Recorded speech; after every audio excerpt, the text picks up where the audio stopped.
For more than a century, the nation-state, a political idea that began in Europe, has shaped how we organize the world. For some, it offers a sense of unity, security, and shared purpose.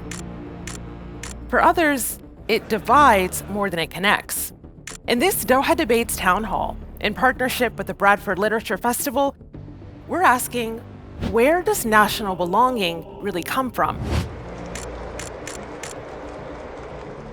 Is it rooted in shared culture and history? Is it defined by citizenship? Or is it something deeper, beyond the nation entirely? At a time when borders are contested, identities are layered, and loyalties are put to the test, we're exploring whether the nation-state is still a meaningful foundation of who we are. And if not, what could come next? On stage with us, we have three guests who see this issue very differently. The nation-state is the basis on which the world has been organized for the last couple of hundred years, particularly this last century. And to my mind, any alternative is likely to be worse. I'm in love with the European civilization, and this is something I really love, that I like to defend. The real future of the nation-state relies in the cooperation with other nation-states and the formation of large civilizational groups. My answer to the viability of the modern state is in the negative. The state has to be renegotiated in terms of the commands and the imperatives of ethics. But if we don't go that path, we can see what's happening just in the last 5 years. We're doomed. Also with us, a group of university students and young adults who join us from Qatar, the UK, and other parts of the world. They're all coming from different perspectives. I kind of struggle to define myself. I'm Indian by passport, but I'm pretty American by pedigree. We're supposed to be treating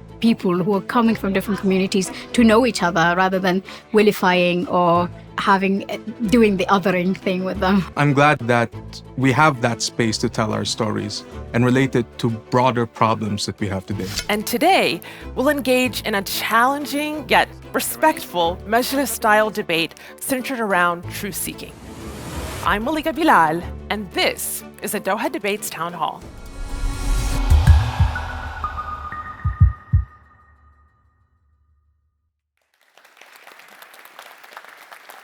I'm excited, and I can feel the excitement on this stage. A warm welcome to you all. So let's just jump right in.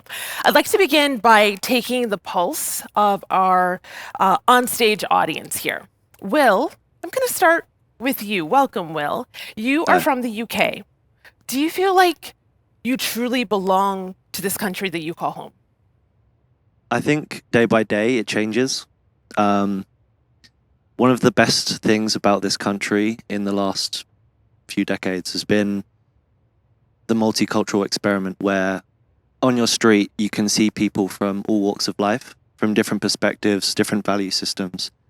And an amazing thing happens when people from different perspectives come together, when there is an ability of a deep human emotion to connect. And I think, unfortunately, around the world, and in the UK is no different, there's been a tendency for people to abuse structures and institutions to prevent us from connecting with one another and denying humans of an ability to be empathetic to one another. And I hope that in the course of this debate, we'll be able to connect with people, understand each other's points of views, and deeply connect rather than to push people away. Well, as you're saying that, I can already see people's heads nodding, so I think that's a good sign. Reem, what about you? You are from Qatar. What makes you feel like you belong to that country? Well, to be a Qatari is like something to be proud of. We as Qataris, we feel more a sense of belonging through the common beliefs that we have, having the same religion, and the languages we share. So me being able to relate to other people in my country is something that how I feel like this is a place where I belong to and I can stay. I always have a home there. Let's go to the other side of the stage. Hannah, what about you? Is there a place that you feel most at home that you call home? and why? So I do not think there's a place that I think the whole earth is my home. I believe so. I believe home transcends borders because I believe we all are essentially ethical and moral in our own true selves. But we just need some help getting there.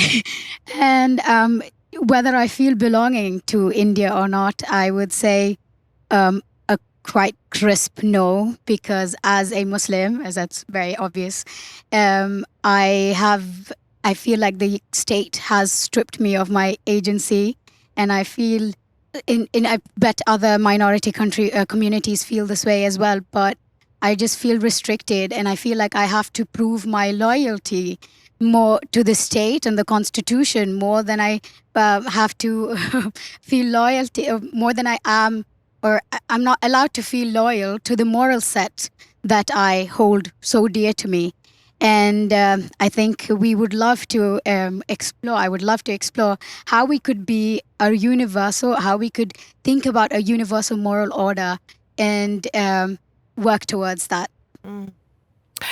Yes, we've been served some interesting food for thought here. Dr. Tharoor, I want to go to you because I saw as Hannah was talking, there was maybe a smile of recognition. I don't know. You have to tell me what was behind that smile, but there was a head nod. What were you thinking? There were two that I particularly wanted to react to. There was Will talking about the multiculturalism of Britain.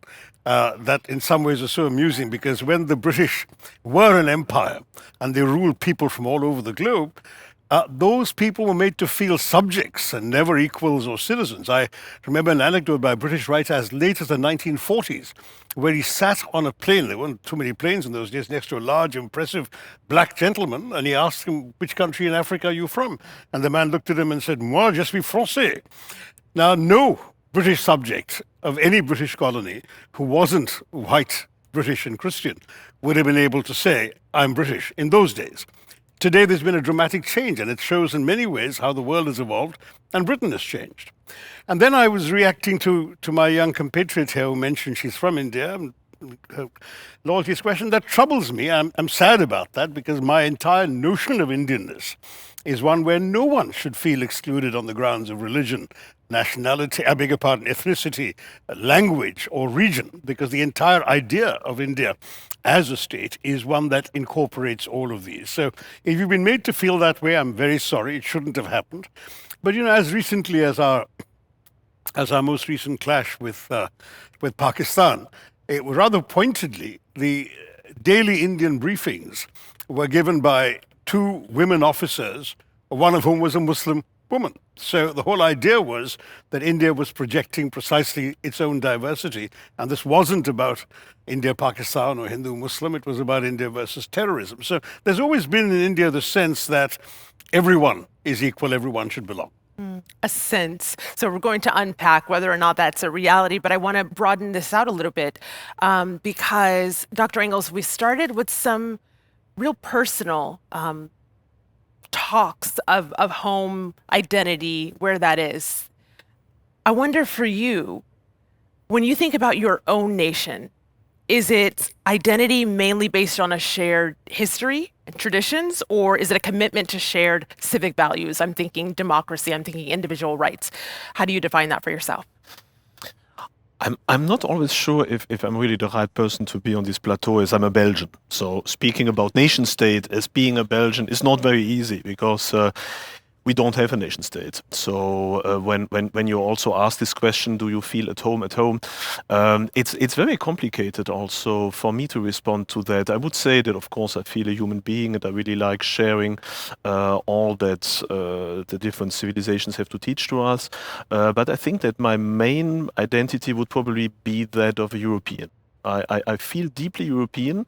I feel deeply committed to the different facets of our European civilization. I could describe or could even say that from a certain perspective I'm deeply in love with the beauty of that civilization. That doesn't exclude, of course, all the horrors that are also linked to our history as to the history of all the other civilizations. But still, this is for me very strong identity because I don't have a national identity. Being a Belgian, well, we don't have a shared language. We used to have a shared Catholic religion, but that has also disappeared. All these ethnic tentatives to identify or to define identity doesn't really function in Belgium also. So this national level is very difficult to explain. Dr. Engels, for generosity purposes, how would you define a nation state for those who aren't in the know? What is that definition to you?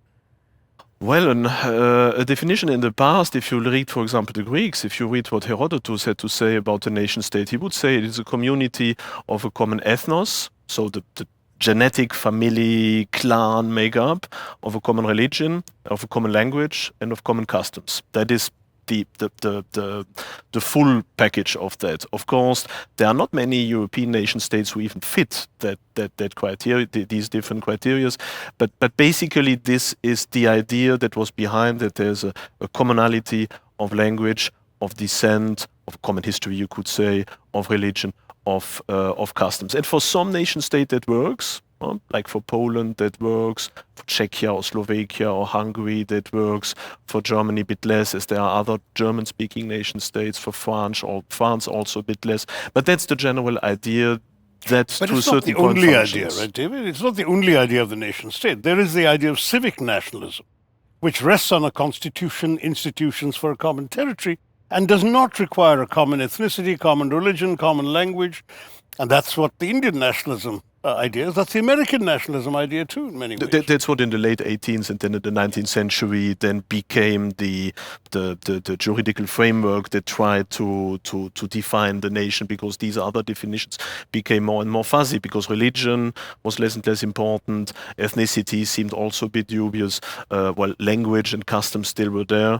But that is what we placed then step by step nation state, and introduced into that, of course, also a criteria of a certain generality that then explains why these nations are less and less properly defined, because they go back to a legalist approach and not anymore a cultural approach, I could say.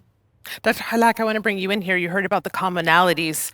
Should our identity be anchored in those commonalities, or do we need to throw it all out, abandon this idea of identities based on nation, and look beyond our borders?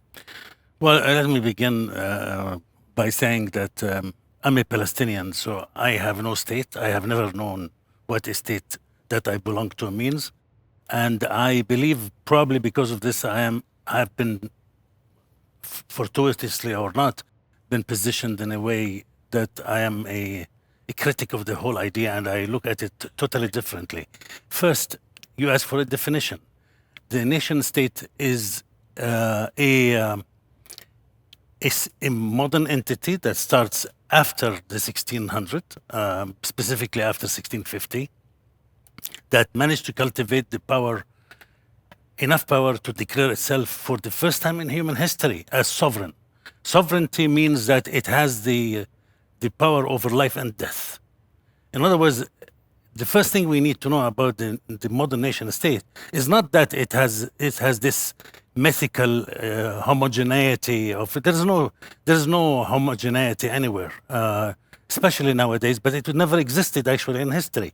If you are a good historian, you know that people are mixed from different. There is no such thing as nation, really. Nation is an invention of the modern state in order to subjugate its citizens into believing that they are exactly what we are hearing today here. Actually, the discourse for the civility or the civicness of the modern state is precisely what the modern state wants you to believe.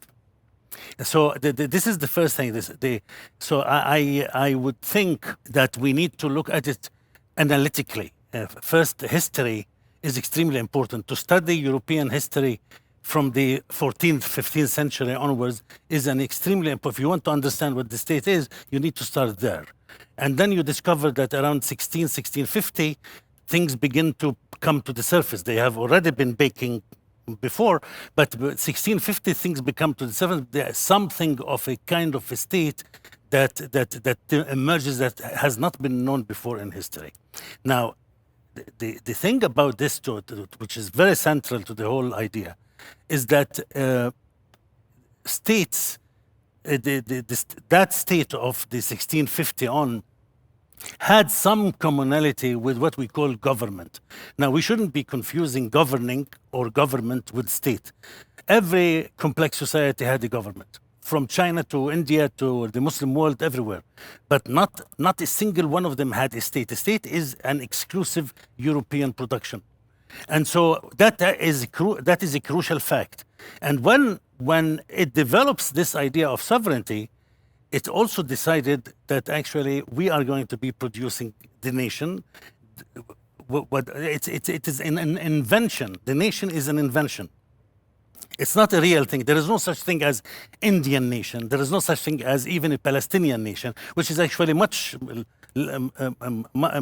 less heterogeneous than the Indian. But when you say you're a Palestinian, what do you mean? What happens when a Palestinian state is I mean created? that I have been persecuted into exile and have been oppressed all my life since I opened my eyes to the world. That's what it means to be a Palestinian to me. If their state is created for the people of Palestine. The proof of the power of the state that's creating us, even it creates me as at the same time when I'm resisting it. I am reacting to the state, and therefore it's creating my. So we are facing a situation where we need to understand what's happening to us first. We do not know who we are today. That's our fundamental problem, is that we do not know. We don't have the diagnosis of who we are today truly. Everybody is speaking about things from the here and now. But nobody sees the situation from a different perspective from the outside. That's why you go to a doctor who is not a family member. A family member, as a doctor, family member, will not be able to treat you, much less treating themselves. Every doctor has another doctor. Why? Because it is it's of the essence that diagnosis requires an external objective view. Meaning what? Meaning that you look at the phenomenon by different yardsticks, by different benchmarks, by different standards. And then once you look at the nation state from the outside, you actually realize how pathological our political and social lives have been. Because we as a society, there was no society before the modern state either. Why? Because the state created society as well. If I may, I would perhaps add two elements to that, because indeed the nation, as has often been stated, is a result of the nation state, basically. The nation is a creation of the nation state. Look, for example, at France. It is very, very clearly that it is absolutism, and then especially the French Revolution, that creates not only a nation state, but also the nation that goes with it. So there is an aspect of artificiality. But the result is there. Even if it is an invention, the result is there. For example, if you look at France, previously, half a millennium ago, you had so many regional traditions. You had languages like Breton, and you have the Occitania, and so on. Yeah. And all that has been more or less eradicated by the creation of the nation state. But the result that by now we have this state that is very homogeneous and where indeed everyone by now speaks French, the result is the same. So the result is real. Even if we have an invention, the nation has been created. So we need, of course, to deal with the fact that whatever are the reasons of that, the result is tangible. May I also just react to both Wael and David? Please react, and then I want to bring in our onstage audience. Wael, if tomorrow a Palestinian state is created, as so many are seeking, and you become a citizen of a Palestinian state, will that identity not have meaning for you? Can you really say this is a concept without meaning? Before you answer, just on the civilization state idea, doesn't it depend to a very great extent on how you define that civilization? I would define Indian civilization as starting from 3,000, 4,000 years ago with an ancient recorded history, but which has since been infused into it various waves of influences from different languages, religions, cultural, ethnic groups that have all come in and assimilated, and they've all gone in, whether it's Islam, whether it's 2 centuries of British colonial rule, whether it's Christianity, whether it's refugees from different parts. All of that's also part of our civilization. So in that sense, I'm happy to accept. But if we start talking about civilization in an exclusive way, excluding, for example, anything that's not going back to the original civilizational concept, then we have a problem. And that too, I think, is part of the debate about a civilization state in Europe today, and perhaps in India as well. I would, if I may, start again with David and come to you, Sachi. I would say that actually it is on principle wrong to use the word state for political entities that existed before the 16th century anywhere in the world. First, they didn't call themselves states. Second, they don't qualify, and they didn't. We cannot even, when we analyze them, including the empires that you study, they did not operate by I have studied also the empire of Islam for 40 years, and it operated by totally different logic, never was called a state, never even talked the same language, political language as we use today.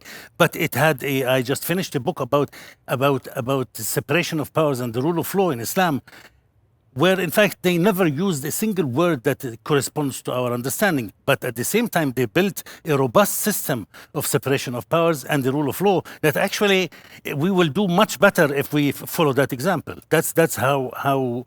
But we have to abandon this idea of conflating history. The modern state is a unique thing. That's why when people talk about two-state solution for the Palestinians, I actually say don't want a Palestinian state that is like any other state. In fact, I was thinking of beginning creating an idea for a Palestinian state. Might be slightly idealistic, but I think in the long run, I'm convinced it is achievable. Where in fact it does not succumb to the model of the modern state, because the modern state is not designed to improve what we call, or to create a human flourishing.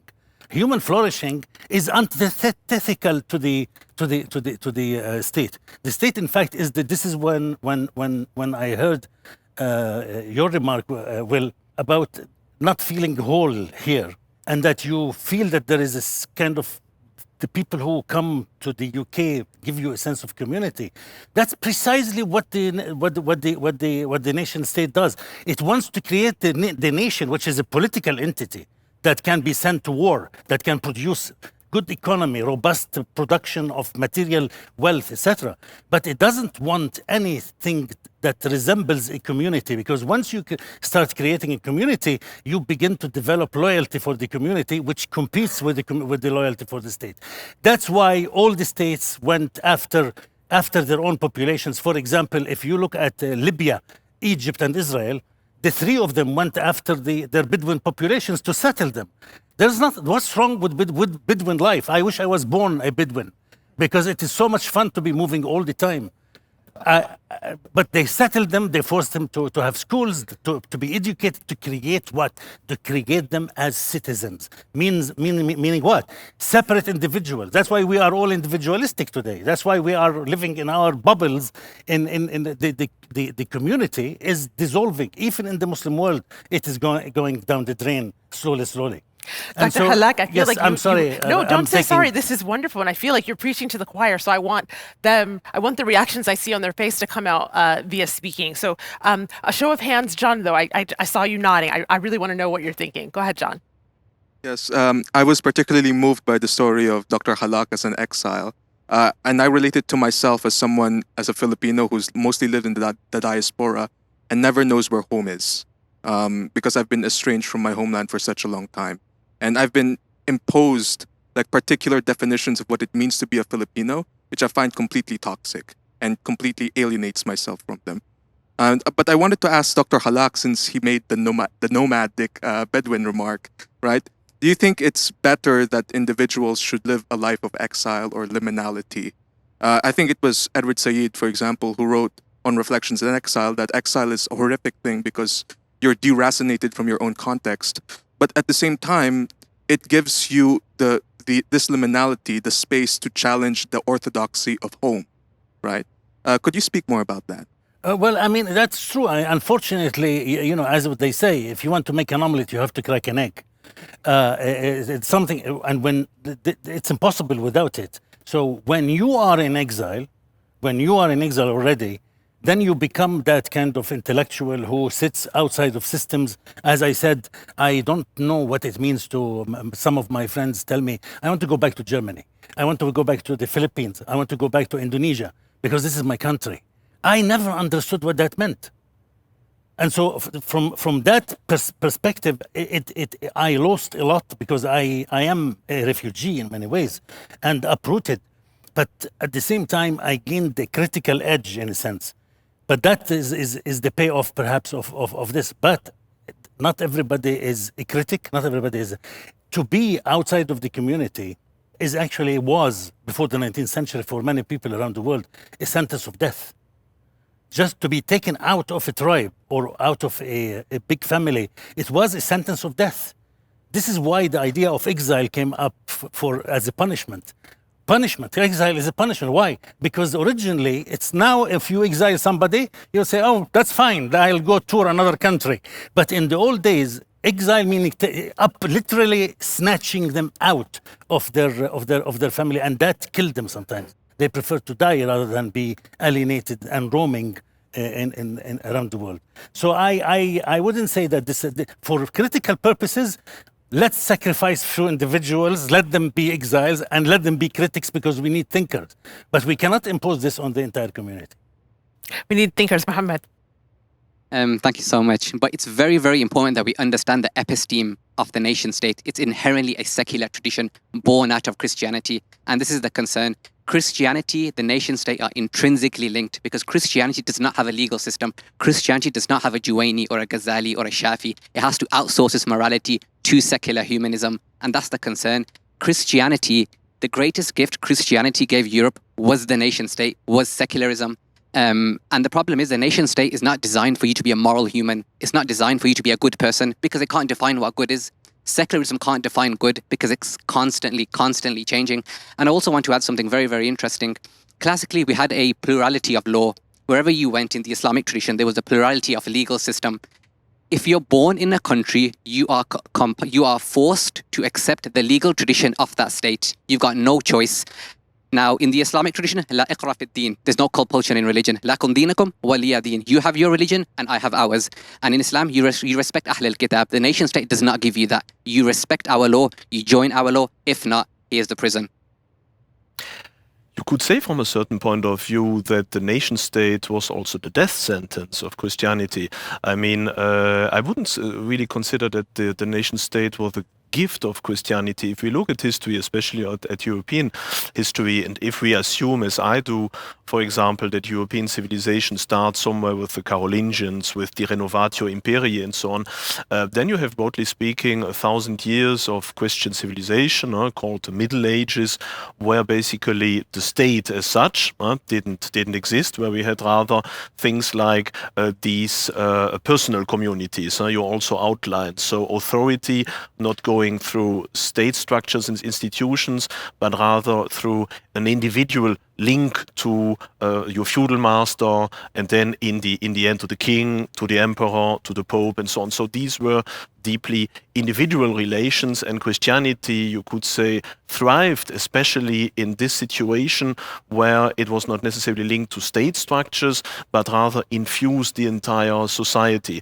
And then the invention of the nation state, since the Westphalian system, of course, was brought up with Protestantism that suddenly destroyed the unity of Christianity, and of course also this notion of the reason of state that became much more important than, for example, the notion of religion. And one of the first examples of that is, of course, France, who regularly worked together with the Ottomans against the Holy Roman Empire, for example, because in the end, the proto-nation-state logic of raison d'etat was more important than, for example, Christian values. So from a certain point of view, you could say that this immediacy of Christianity and its moral system also and its structures disappeared, you could say, with the moment finally Charles V abdicated from the Holy Roman Empire.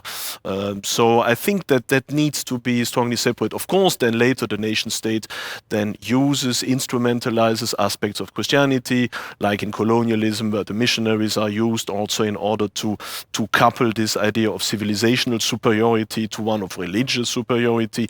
But I would say that in its essence, Probably it's around the 16th century that Christianity, as such, as the main motor and the main vector of the European civilization, starts to disappear. May I put a little Please. twist on this one? I agree with you about the facts, but I tend to agree more with the young gentleman who associated it with Christianity. I think the entire idea of nationalism and the birth of the raison d'etat. The raison d'etat is reason of state in English. It doesn't sound good. The raison d'etat much better, not because it's French, because it expresses certain particular notion of the state having its own reason to exist. That's why the state is the only thing on this earth that is self-justifying. Not just justifying. It doesn't have to explain why it is there. And who is the other entity in the world that doesn't have to explain himself or herself? Is God. What the raison d'etat is in fact the abdication or the abduction rather of God's power by the state. When the 17th century state, 18th century in particular, declared itself to be sovereign, meaning that it decides anything it wants without even giving a reason, its own reason is good enough, and you know the reasons that the state can come up with, as we see on the news every second day. That is when the moment when the state said, "I am God now," and Nietzsche got it very well. He said, "It's a God." Many people call it the God on earth. Das kälteste aller Ungeheuer, as Nietzsche said. Exactly. The coldest of all monsters. Exactly. The point here is that we cannot escape the translation. Lale, your hand is up the highest. Go ahead. Yeah, thank you so much. So there's a lot of things going on, like the political and the history of the nation state. I'm from Turkey. I'm Turkish, but I'm currently studying and living in Qatar. I briefly lived in Morocco. And when I think all of these places, the first thing that connects me is the religion. I feel home when I hear the adhan. The existence of bidet is a high privilege. It makes me happy. But when I think about myself, when I think about my identity, is all of these concepts, loyalty, the historical part, economical part, or political part, I do not think about that. When I think about my root, I am Turkish, I am a Turk, I'm proud of my history, I love the loyalty, and maybe I did execute it under a certain legal system, but I love that legal system, and it fulfills me to serve to my society and to my legal system, although I'm also, as a Muslim, to part of a more broader sense of brotherhood and sisterhood. So I would like to ask Dr. Hallaq and Dr. Engels, so when we look at all these, does it really matter the historical and political part, or like the sense of not belonging? But what about when it comes to belonging and fulfilling all these? When then do we see nationality, not maybe a whole part, but a sentimental part of our identity? Because for me, technically it is. Well, if I may I begin answering. I love chocolate. I love chocolate. I can eat 2 kilos of chocolate a day if I allow myself. Is it good for me? That's another. And interestingly, what you are telling me is that you are happy with being a Turkish citizen. But when the first thing you mentioned, that you go back to Turkey, you feel at home when you hear the azan. You didn't say when the national anthem is played. It was the azan that. So I'm not sure how you separate between the two, because you need to separate them. They are not the same thing. Islam is one thing and the modern state is another. And so I would say that the effects of chocolate are cancer.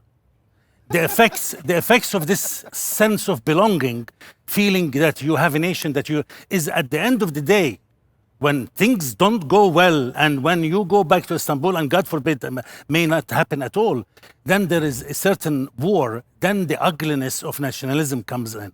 And we can see it every time humans today face each other. It becomes a matter of my nation against your nation, and since it is an invention, the invention becomes a reality where my nation is going to actually cause your nation to go through a genocide. I don't think that's a good deal for me. I'm going to push back on that, if I may, because honestly, yes, that's an extreme view of what goes wrong with nationalism. I've often said that kind of nationalist is prepared to kill for his country or his state, whereas a patriot is one who's prepared to die for his state. There is a difference. But patriotism and the sense of identification with a place, a culture, a language, a cuisine, that, to my mind, is an entirely natural human sentiment, just as you called yourself a Palestinian at the beginning. To my mind, that kind of patriotism is sort of like loving your mother, not because she's the wealthiest or the most attractive or the most brilliant or whatever, but because she's your mother. She's yours, you belong to her, she belongs to you. The same way you feel for your country, because in some indefinable sense, you feel that country is yours and you belong to it, and it belongs to you. Now, the state is merely the political or governmental expression of that feeling. And to my mind, that's what a Palestinian state would be for you. It defines, in a sense, a particular entity within which you are safe to feel Palestinian, just as she's safe to feel Turkish. Islam is wonderful, Christianity is wonderful, but there are so many Christian countries, there are so many Islamic countries, right? A Qataris is not an Egyptian or a Turk. And yet they're all Islamic. They're all members of the Organization of the Islamic Conference. And that's where the civilization state idea falters too, David. I know you've written about this, but if Islam is a civilization, then what about these 50-odd states of the Islamic Conference? If Christianity is a civilization, how many Christian member states of the United Nations are there? Ultimately, surely the nation state has a logic of its own that, in a sense, transcends religion. And indeed, in many ways, it's an improvement. You talked about the sovereign, Wael. The sovereign in the old days was the king. It was one individual. Now, because you've reposed sovereignty in a state, ultimately in democracies, and most countries claim to be democracies, the sovereign is the people. Sovereignty resides in the people. And to my mind, this is a better form of government than one where the king was sovereign. That's what we think. I think in order to respond also to Professors and doctors, Yeah. I feel for Michael because his hand has been up for so long. So Indeed. before you jump back in, Michael, go ahead. I'd like to just echo really what Dr. Tharoor just said, is this idea of like national identity or the nation state kind of forming out of what we are naturally seeing. So this idea of a people collectively in an area forming a nation state because they're following the same laws. Go back even before, as you mentioned, you say the nation state started in, say, 1650 or in the 1600s, but we would have had, in the UK, you would have had a king, which would have his law, which he would enact, and everyone would be following. And if you then fast forward to today, right now, what unites people in a nation is more than just their individual religions. Someone who is Muslim still identifies as someone who is a Christian because they might have a shared, like, third identity in that their nation state. Because someone, say, like myself, who is English from London, of like this somewhat Christian background, what then connects me to someone that's here in Bradford, who is of a Pakistani descent and who is Muslim, is the fact that we are British and then we are following the same set of laws of voting in the same system, and then we're working towards that, and that becomes our shared common goal. So how much of this is there is a correct in this idea that it was created because it wasn't there before, but then actually it's more we see people forming into these groups and we gave it a name and then it developed on, and so that's where I'd love to understand more about how you view that. And then equally for Dr. Engels, this idea of this pan-European culture, does that not also pull away from the idea of national identity? This idea that you're then imposing onto everyone that you must be maybe less British to be more European, or maybe less Polish to be more European, and then pull away from that as well. So I'm quite keen to understand just more about how that structurally works and what that looks like for someone in your world as a citizen or as someone in a geographic location. What does the world now look like for me in that structure? As I think, Dr. Tharoor, you're really just talking about what is developing right now with the nation state. As you mentioned, like in India, developing into a much more multicultural society and pulling from all of its experiences. Similarly, I think Britain is doing a lot of the same. We've become a lot more, moving towards more civic types of nationalism as well. And I think that's where a lot of places are heading. So yeah, I'd love to just understand more about really that structural sense of what the world looks like if your system were to take place. Yeah, there are a lot of different questions. I think we will have to respond to that all. But just 2 points. I don't think we need to think in criteria like either or. I think their identity is multi-layered, and that is a response also to your question. Christianity has developed, by the way, a nice idea that is certainly present also in other religions that's called the Ordo Caritatis. That means that your identity or your responsibility is hierarchically organized. Your first responsibility goes to your immediate family. That is the people who are nearest to you, and in case of any danger, this is the one basically you need to save first.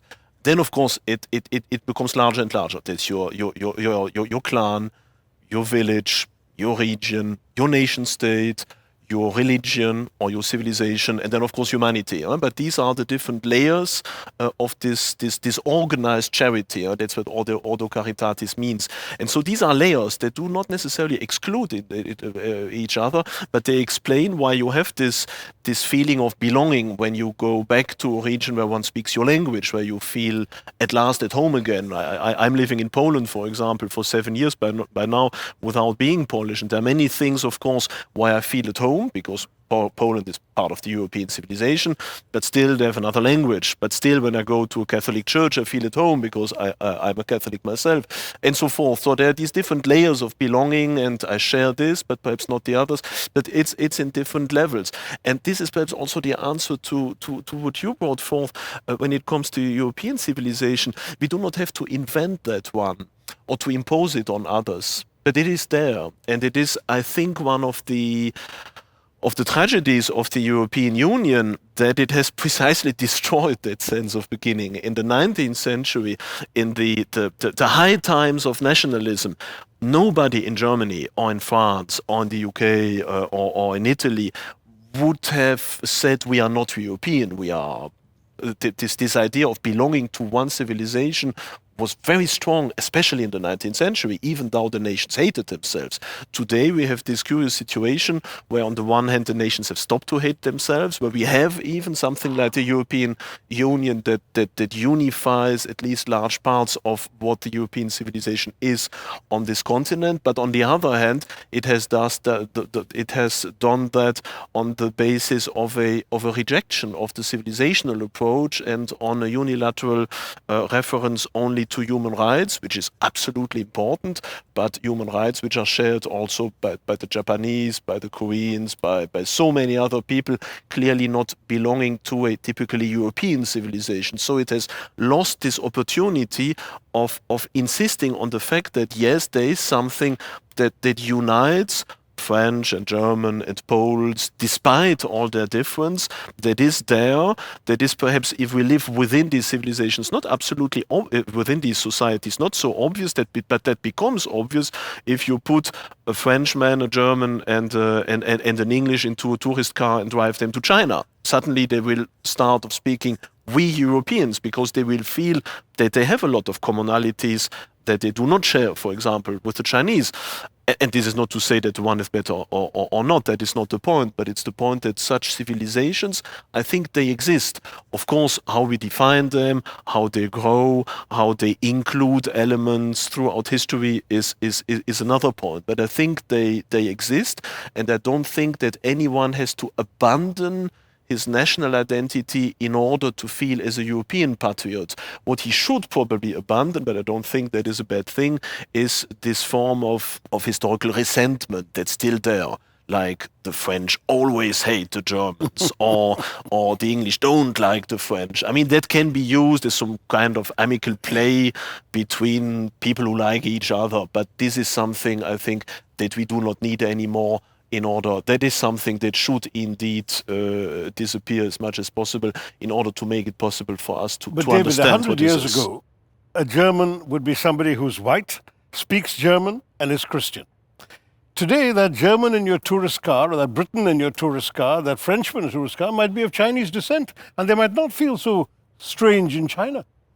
Right? I mean, isn't the notion of statistically not yet? It goes into that direction. I agree, but statistically, if you look at the average composition of Germany, and especially of Poland, of course. Okay, I know there are not too many Chinese Germans, but the point I'm trying to make is the notion of the nation state has gone beyond narrower definitions based on language, religion, ethnicity, and so on, into a more capacious one which says if you are a citizen of the state and you have all the rights of a citizen of the state, it doesn't matter what your language is, what your religion is, what your ethnicity is. Let's say, and so you could be, and you are, for there are lots of Turkish Germans right now, including members of parliament, right? And they are often more German than the Germans.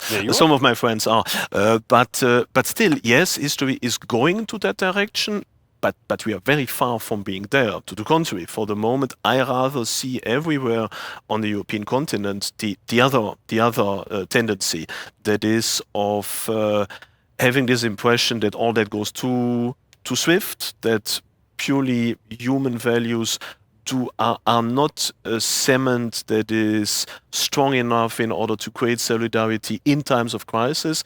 And so I rather see the other way around. I see now a lot of talks about remigration in France, in Germany, and so on. That was not so strong 20 years ago. So yes, there is a certain direction, but I'm not sure it will need many generations before we would be there. And I'm not sure if we will ever be there. Perhaps in the UK, but on the continent, not yet so sure.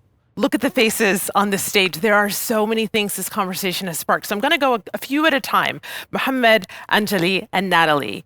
And then Suleiman will come to you. So go ahead. So I do want to go back to what Dr. Tharoor was saying about we belong to the state and the state belongs to us.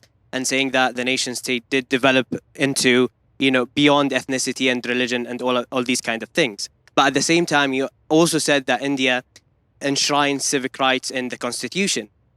However, people like Hana and Muslims in India do not feel like they are part of the state. They feel excluded.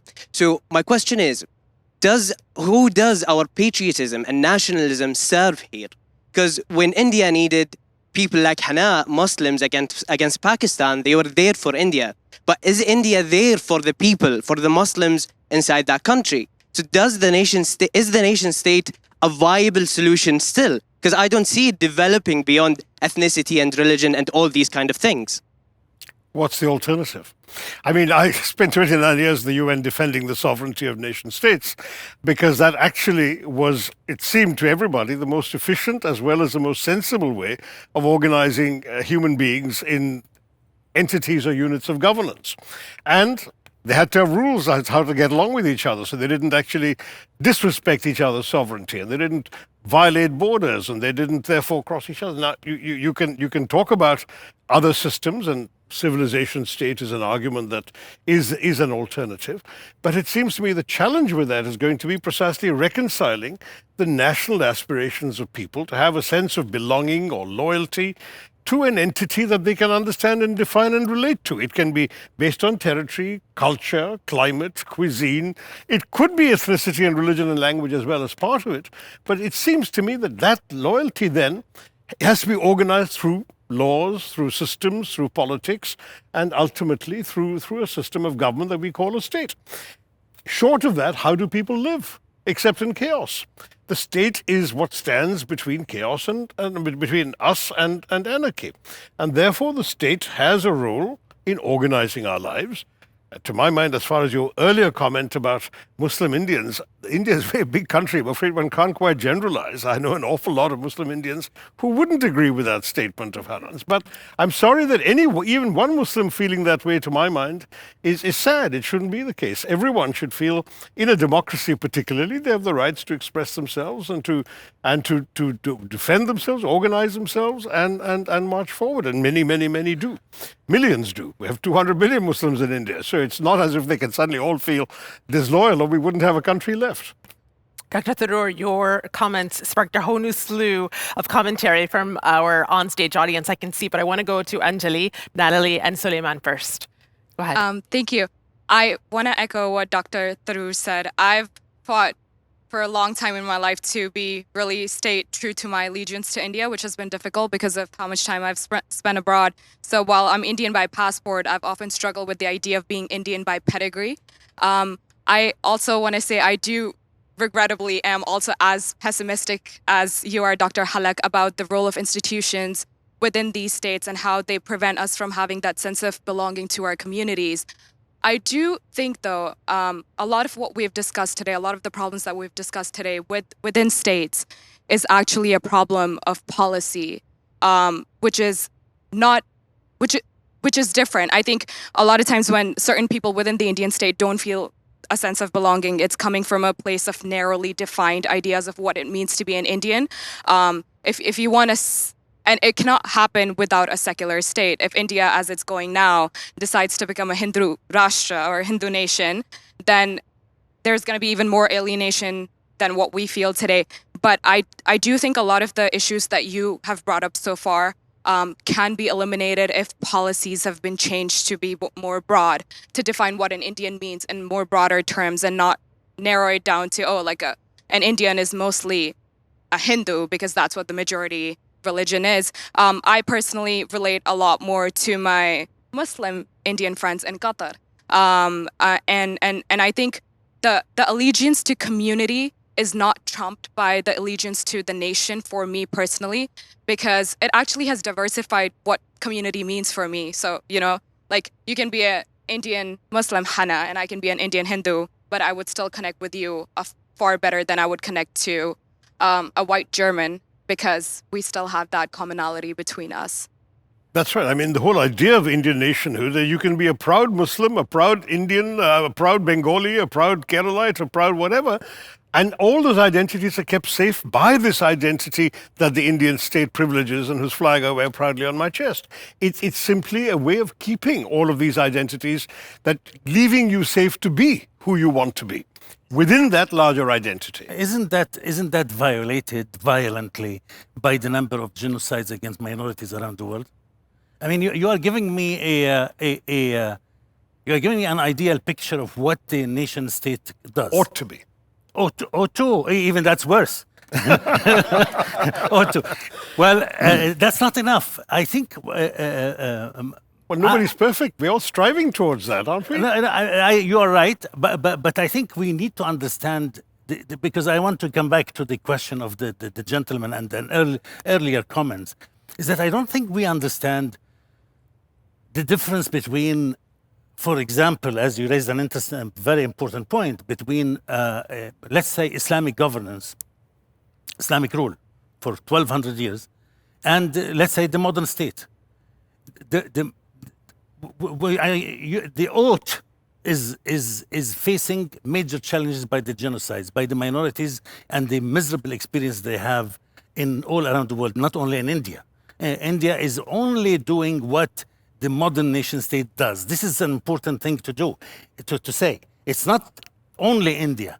There is also China. There is also, and I can go for out of the 200 some countries in the world, I would say that probably even Bhutan, supposedly in our imagination, the place of tranquility and beauty and preservation of nature, actually it is suppressing an important minority there, even Bhutan. And so I would say, look at what the modern state does in terms of minorities and how pretty quickly the discrimination can turn into genocide. Why? Because as I said in a book I wrote many years ago, I said every state is potentially genocidal. Why? Because it is structured that way. It is based on certain givens, which if we have enough time, we can sit down and discuss them. Over 300 years that culminated in this feature. So we need to understand another thing which is very important, is that the modern state is not in the business of human flourishing in the way it has been defined by humanity until the modern state arose in the 17th, 18th century. From Aristotle to even all the Indian, all the Chinese, Muslim scholars, thinkers, all of them advocated from Aristotle to Aquinas, really, I can say, and all of the other civilizations in between and before, they advocated the ethical life as the main target of the building what is called politics. For Aristotle, politics meant an ethical constitution of society, not society in the way we know it today, another kind of organization. For Muslims, it was the same. It is how do you live an ethical life within a polity? How do you create a polity that takes a serious account of the ethical life? The modern state does not care about ethics at all. It is, as an important philosopher said one day, the modern state is not in the business of making you good. That is an absolute truth. The modern state is in the business of strengthening itself. One of the things that it needs people like some of us here who are very enthusiastic about it and who are willing to go and die for it. Wow. Dr. Hallaq, you said every state is potentially genocidal, and there were lots of reactions on people's faces here. So, Natalie and Suleiman. Hi, hello. We talked a lot about like the pros and cons of a modern state and how history has impacted it and how we see it in today. But my question, I think, is more directed to Dr. Hallaq. How would people on the ground right now feel if the next day they woke up without a nation state? Because I'm thinking back about like the Ottoman Empire, how when it ended, this hyphenated identity was created. You weren't just Ottoman, you were like now Arab Syrian or Arab Lebanese, and like people were confused, and like it just created more different like different groups and stuff like that. So my question is, how would that look like now with, for example, countries like Lebanon, when they have so many different sects?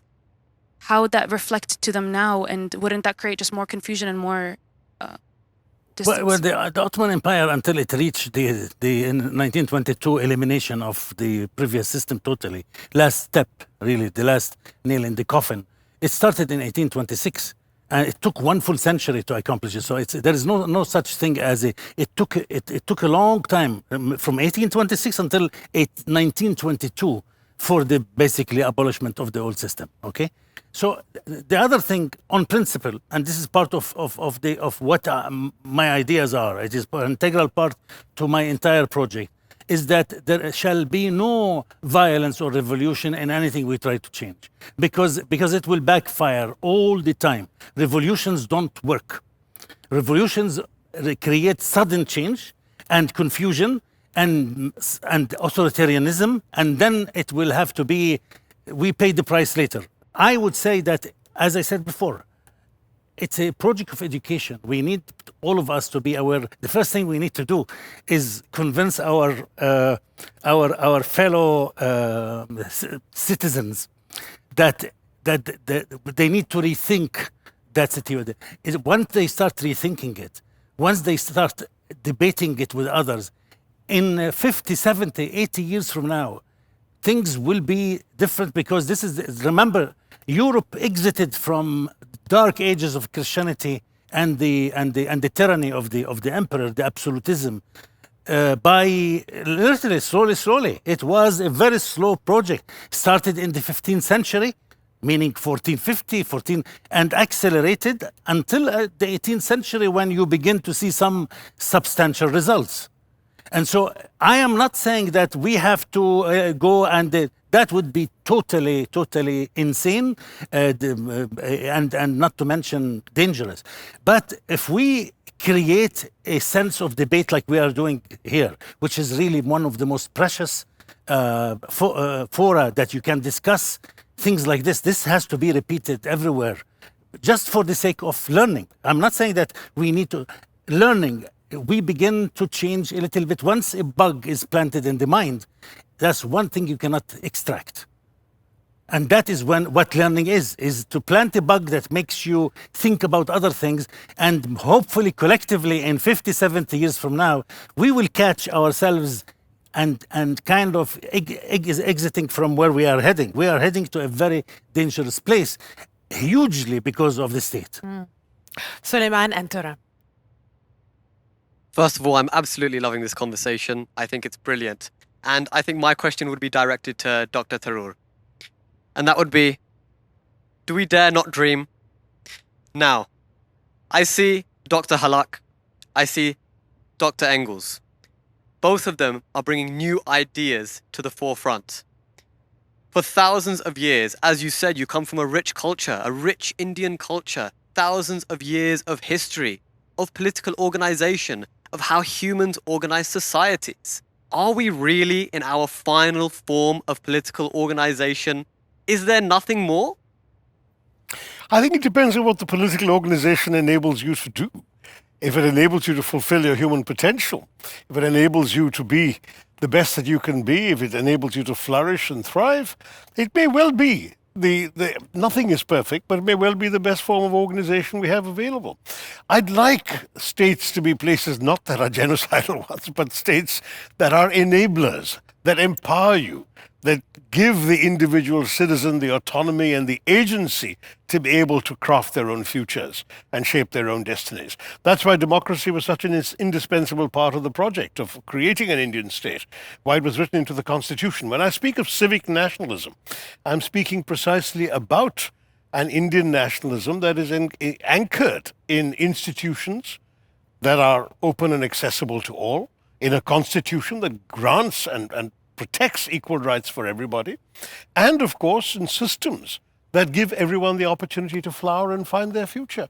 So yes, we can dream of a better future, but the state's job is to enable it, not to thwart it. Tharoor, I want to go to you though, because you've had your hand up for a while. I would like to make two comments.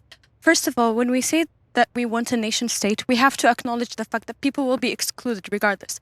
As a Libyan who's also a Mazighi, when a nation state was formed, Arabic was the main language. Only Arabs were supposed to be part of Libya, and Amazighs were completely excluded just to form a nation state that was harmonized, or so we can feel that we have a togetherness. But what was the result of that? The result of that was Amazighs, known as Berbers, were not allowed to speak Amazighi in public. They were alienated because they were not seen as part of the nation state. So who decides that I am a part of this nation state and not? Why does someone has the right to tell me that I belong or don't belong? So for years, Amazighs have been excluded under the Gaddafi's rule because he aimed to have a nation state unified in language, religion, and whatever. So what I want to say is a nation state is in fact genocidal, and it will always exclude minorities. And we should not sacrifice minorities for the purpose of having a unified nation state. Another question that I would like to ask to Dr. Hallaq is, do you feel or see that in one future we will have kind of a stateless world? That doesn't mean that it's not organized. I'm just saying a stateless world where it's ruled by a high set of values, such as, for example, Islamic values. Do you see that happening in the future, or do you not think it's possible? Dr. Hallaq, before you answer, because there was two questions in there, and they were very sharp. Tharoor, I hear what you said. Who decides I belong or don't belong? And then a direct question, but I want to get a few more students in before we get that answer. If you can hold on to that answer. Anu, your hand was up. Yeah, so as a person from an African country, well, from multiple ones, there's a lot of ties to colonialism and how the states from like European, specifically British in my sense, arbitrarily like made these countries kind of these lands and split them up and gave ownership to these countries. I want to know from all of you, from Dr. Hallaq, Dr. Tharoor, and Dr. Engels, from your perspectives of the modern nation state, how do you feel that ties to land? Especially as you talked about genocide and all stuff, that a lot of that comes from kind of taking of land, taking of resources.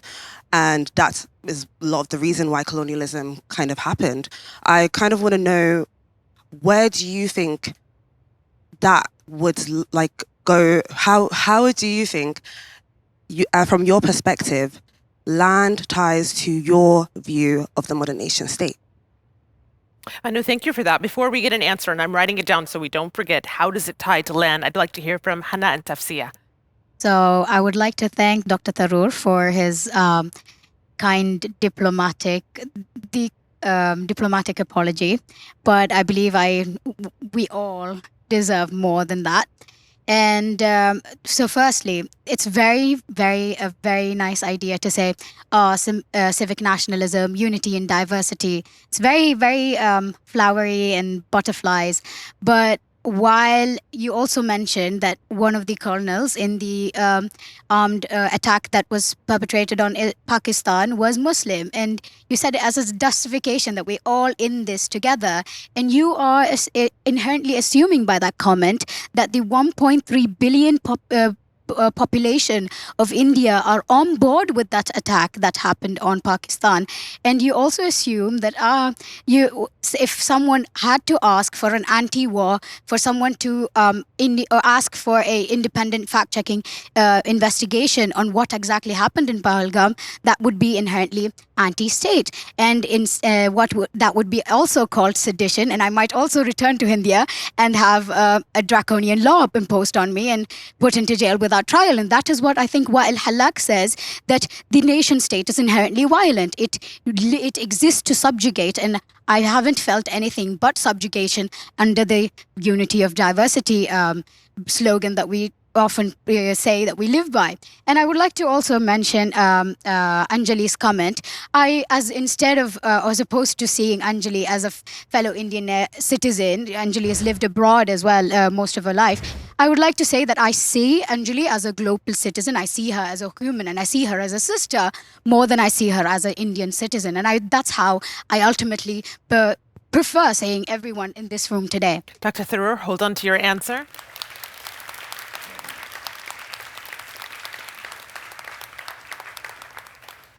I guess that's going to be hard to follow up.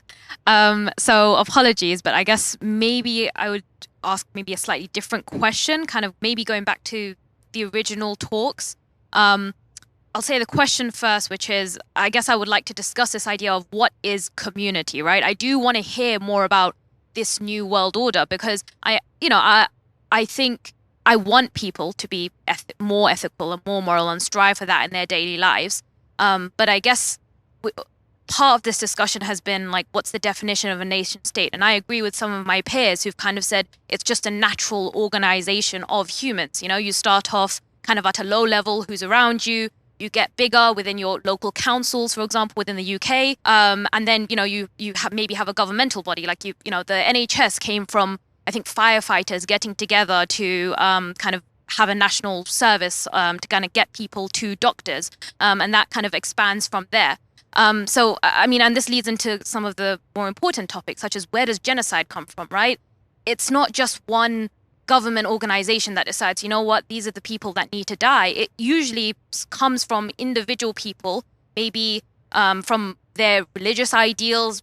Usually it's extremism, right, of that. I'm not trying to say it's from their religion, but that it stems from the people, right? And I guess that's the whole point. As a state or a government is supposed to be run by the people for the people. And if it fails in that, I agree with Anjali's point. It's a problem of how it's organized in the policy. So I'm interested in how to make it more moral, but then I'm also interested in kind of going to how do you make it more moral when everyone has a slightly different version of morality? Because coming from someone who grew up in a religious community, I found community with my family, sure, but I also found community in people who had my kind of more secular ideals, kind of not necessarily anti-religion, but moral ideals outside of, set rules given to me from books or from someone else telling me what true is, right? Sorry, I think that's a lot of different ideas there, but I guess that, like, I think people have many different communities, I guess is my point. So I think national identity is a community you can be part of. You're also part of your family community. You're also part of, maybe social activism communities. So why does one need to be cut off instead of kind of being part of all of them and having this rich identity? So I'm going to get one more from our audience on stage before I let our guests at those answers. Ragat. I think something very interesting that I just noticed is something that Dr. Tharoor just mentioned, where he said, what is the alternative? And I think that made me reflect back to something that Dr. Hallaq had mentioned in the beginning, where when he was asked about how he would feel about the existence of a Palestinian state, he said he wanted to exist as something that is nothing like a state. And I'm not going to ask how that would look like. However, I would ask whether maybe the existence of that thing that doesn't look like a state, it might be through the existence of a state. That maybe we're looking in a different or like the wrong way, where we want to take down the state or the nation state.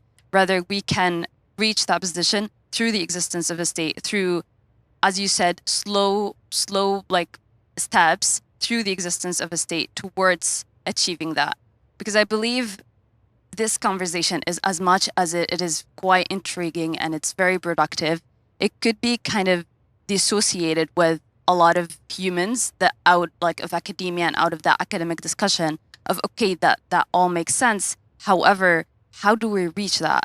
Because all of that, it seems like, as you even prefaced, you said that it might be an idealistic point of view, what you just said, like for it to be something that is nothing like a state.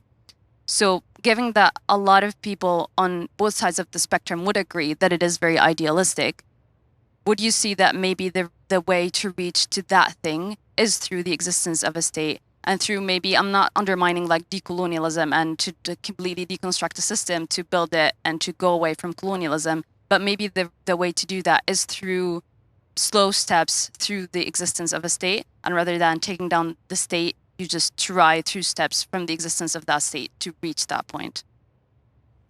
So I'm going to let you tackle which one you want to tackle, Dr. Let's Hallaq. start with this one. I totally agree with you. It has to be a gradual, slow process. But I would beg to differ with the idea that what we do here and what academicians discuss is idealization and theory that has nothing to do with reality. This is because people don't realize that history works in very subtle ways. History is extremely complicated. You know that, again, to come back to the way Europe exited the Dark Ages, it was a massive effort, the effort of the masses, literally. But also, it hinged a lot on the big intellectuals. When Hegel came around, or even Marx, or when they came up with their ideas, they shook. Their ideas were Hegel's idealism is, as you know, it is like floating in the seventh heaven. But the effect that Hegel had on German nationalism and so much else is staggering.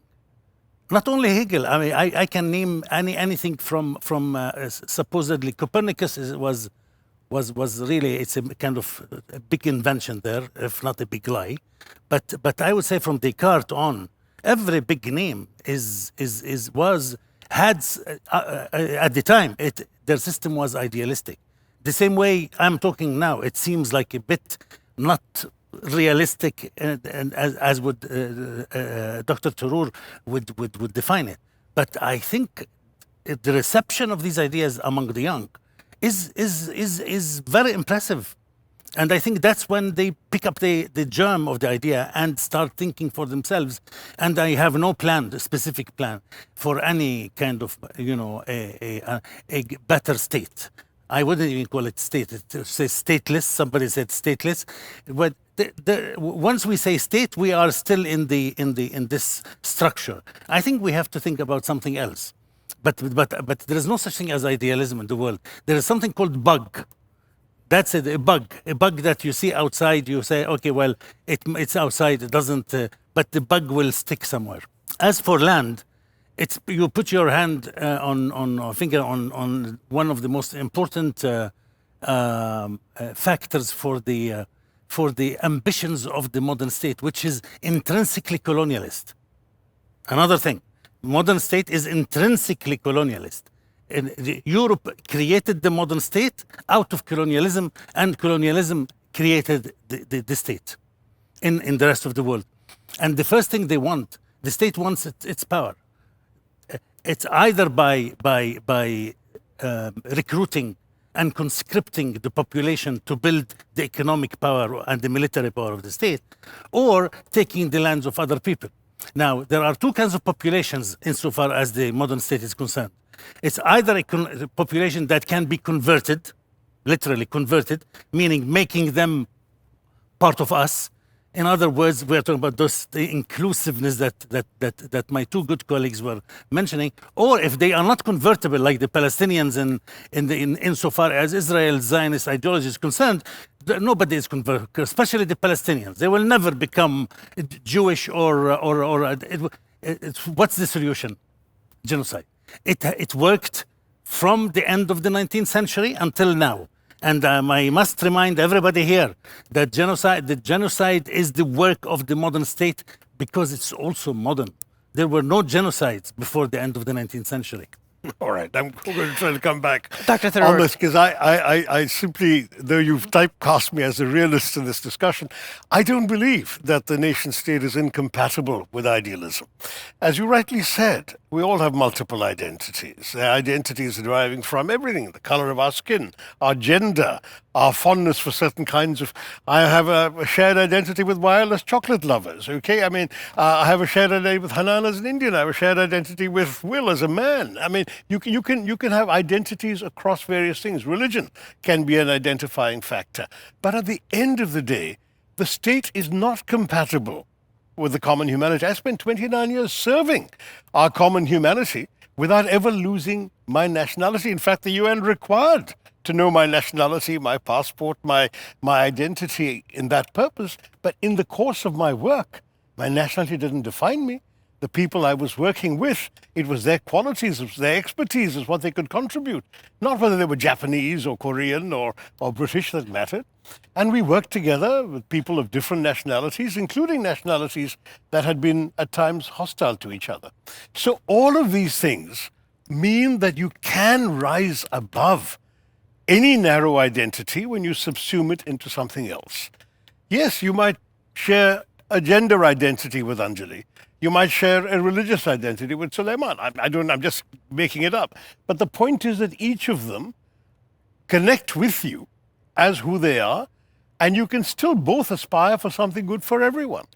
Ideally, the kind of nation state I believe in, and that's what I believe aspirationally India seeks to be, is one in which all identities are safe, in which everyone is able to pursue their dreams, and at the same time, which, yes, safeguards a certain amount of space for itself, does have a certain amount of power in order to regulate the lives of its residents, does have common interests and allegiances, including for territory. Territorial integrity is also a part of state sovereignty and becomes an issue.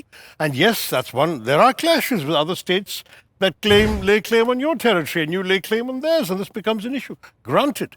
But I mean, it doesn't take me as an idealist to say that I'm prepared to surrender my self-respect when it comes to what I cherish as being my homeland. Just as in your own home, you as a Palestinian may have every right to feel violated if your ancestors' homes were taken away from them on the grounds of ethnicity. The same sort of argument would apply when a state says, why should another state come and take what is my territory and I'm allowed to defend it? To my mind, you can't reduce states only to what they do when they're faced with that kind of challenge or conflict. States can serve common purposes with other states, whether it's in the European Union, whether it's in the United Nations, whether it's in other collective entities. We have lots and lots of problems that my old boss Kofi Annan called problems without passports, problems that cross all frontiers. And where state boundaries, I mean, you can't fence off your environment. We all share that. So there our common humanity comes into play. And states have to work together, bring their own strengths to the table to tackle something like the environmental problems. So these are all issues, it seems to me, that are not incompatible with the realism I've expressed, and at the same time with the idealism that this young lady has expressed. We must see each other as human beings, but there will be situations when we also see ourselves as Indians or as Palestinians. And I see when you started off by saying I'm a Palestinian, to my mind that immediately connotes an identity. It includes an ethnicity, it includes a language perhaps, it certainly includes a culture, and arguably, one day, it may include a state.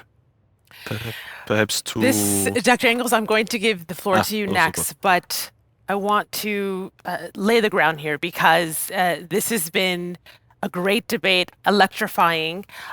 We had 5 different questions during that lightning round. So if you could answer one of those questions before we get our final thoughts. Yeah, perhaps just 2 remarks on idealism and realism.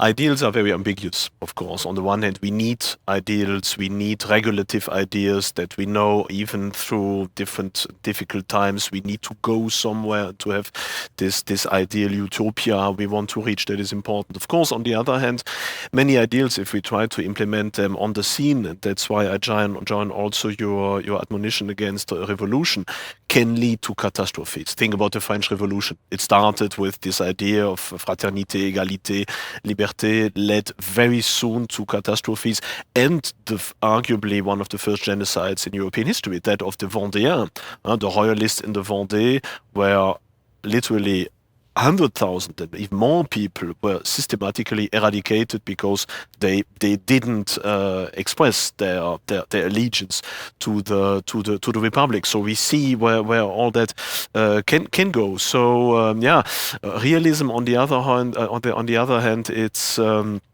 it's a bit our fate that we have to take decisions in a world where things are evolving in suboptimal directions. Think, for example, about the current situation of my, if you can say that in that way, my home country, that is Europe. We are suddenly faced with the rise of extremely powerful civilization states like China, like the US, that concentrates more and more on its own power sphere, with Russia and so forth. We are so many little states that are aging, that are disindustrializing, and whatever you have. And so this question we have, okay, do we now want to base everything on one purely humanist super state where we know exactly well that the Chinese or the US or the Russians would not join that because they have their own interests, or is our own choice basically either to build our own company, so to say, and to create our own super state or civilization state if we want to rivalize. So even competition can bring people to make choices that are not optimal, but that are sometimes survival choices. So this is the situation where we also in it, that can explain why so many people who all are animated by ideals and who may perhaps share the same utopia are pitted against each other by history. So I'm wondering, what's at stake if we continue to rely on a nation state as a political idea? Very briefly, how would you answer that, Dr. Engels?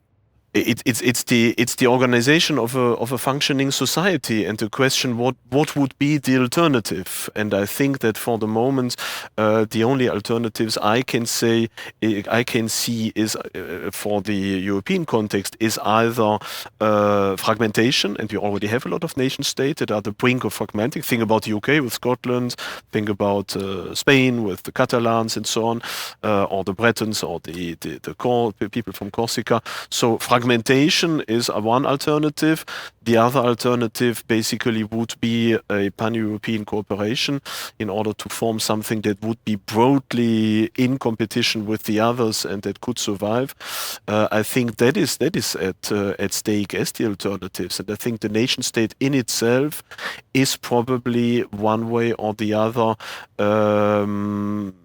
outdated by the sense that history is taken. And from a paradoxical point of view, those who would like to save and to conserve and to protect the nation states would have to create a civilizational structure where this nation state could survive. Dr. Tharoor, your final answer. Well, my answer is where we began, civic nationalism. That is a nation state that actually accommodates diversity. That is not just a place where you have to belong to one ethnicity, one language, one religion, one whatever, but rather that as long as you subscribe to the Constitution and to the institutions underpinning it, you serve, you flourish, and you belong to it. Of course, it's your homeland. It's also your physical space. It's your culture. It's what you feel you belong to. So the sense of belonging, to my mind, that is attached to a nation state. That's what I cherish. It's not narrow versions of identity. And yet, Dr. Tharoor, if I may, we heard the disagreement here. So then what's at stake if there are those who do not believe that? They always have the right to opt out, right? Go emigrate to another place if you really don't believe in this project. To my mind, if I were in that position, I would want to fight to make it better. I would use my rights under the Constitution to demand what I'm entitled to. Dr. Hallaq? I would say that the stakes are extremely high to such a level that it is a matter of, for us, life and death, because we spent lots of time speaking about belonging, which is okay. You may like the chocolate, I may not like it, whatever, but that's not the whole game. the state is responsible for the regulation of the corporation. The state is responsible for the control of science and intellectual production. All modern knowledge from the 18th century has been sponsored by the state. Our regime of truth is produced by the state. And whatever we destroy in the environment, it is done on behalf and through the facilitation of the state. The corporation can, tomorrow, Mr. Trump can say, all the corporations are, as he's issuing one order after another, he can issue an order and say all corporations can be, the state can literally either cut to size or to eliminate the corporations because they are the way they are operating now. I am all for business and building capital, but the corporations, modern corporations, have been totally destructive of everything because all they care about is money, but we care about more. You, I, as average people, we care about environment, about this beautiful planet. We care about our mental health. We care about communities and families. So all of this is important. This is not just about belonging. And the belonging, by the way, is, the narrative is, I must admit also, Dr. Tharoor, that it is pleasantly optimistic, but not realistic. The last remark I have is this. I think that too much is assumed and taken for granted and not thought about. Now, of course, the car mechanic, his business is to go fix cars. If you are in the business of ideas, if you are in the business of rethinking anything, you don't have to be an academic. You could be, in fact, you can could be a car mechanic who's very interested in ideas, and a well-read person, which I meet once in a while, everywhere in the world. There are many people who feel responsible. The taxi driver who drove me from JFK from my home to JFK, we had one of the most wonderful intellectual conversations. But we take too much for granted. The young people, your generation, our generation is hopeless. You should forget about us. Your generation, you guys have, this is, the world is your world, not ours. When you need to find it in a reasonable shape by the time you hit my age. This is why it's your responsibility. It's a matter of life and death, in my opinion, that you should take interest in rethinking the state. Rethinking it doesn't have to be violent ideas. We are not here in a political project. Actually, my project, the last thing I consider it to be is political. I'm interested in politics in order to exit politics. My project is bringing other things, other considerations that might mitigate the severity of politics. Politics is always harsh, has always been.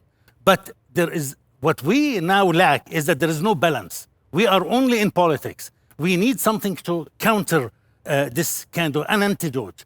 And the antidote is exactly what you need to be thinking about. It could take any form. Maybe something was not mentioned tonight at all.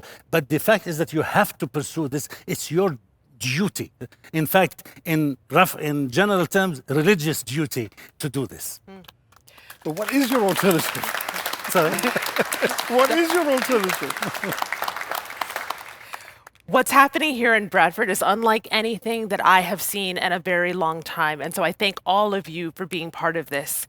I want to end with just 10 seconds, each guest, 10 seconds with what you took away from our conversations with the students and young adults, because that is what elevated this conversation to a level that I have yet to see in a long time.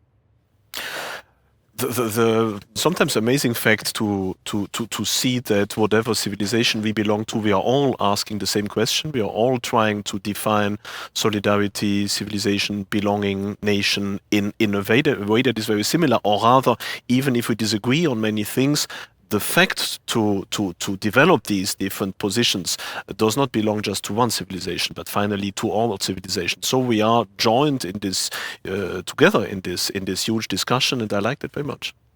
Dr. Tharoor, 10 seconds. What do you take away? I'm very happy with everything David said. I could endorse that. But let me also add that there have been a lot of questions, a lot of challenges, some idealism, some fundamental troubles in their minds about the nation state. But I haven't heard one alternative, not even from Wael. If you don't have the nation state, how are we going to live? How are we going to organize ourselves? Who's going to govern us? Who decides? Somebody will have power. Who's going to decide who has that power? And in the absence of an alternative, let's make the best of what we've got. What we've got is a nation state. Let's try and make it better.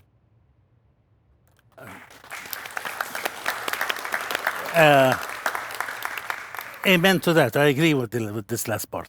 In the 1980s and 90s, Your takeaway. This is why I love sitting with professors. I love it. But a 10-second takeaway. 10 seconds. In the 1980s and 90s, I had to struggle with my students even to make them think about the state. It was not discussed except by literally, you can count them on two hands in the world who got interested in the study of the state as a critique. I am just extremely, extremely delighted that now we could discuss it in a forum like this. This is a huge difference between the 80s and 90s, and I am thrilled to be here. Thank you so much.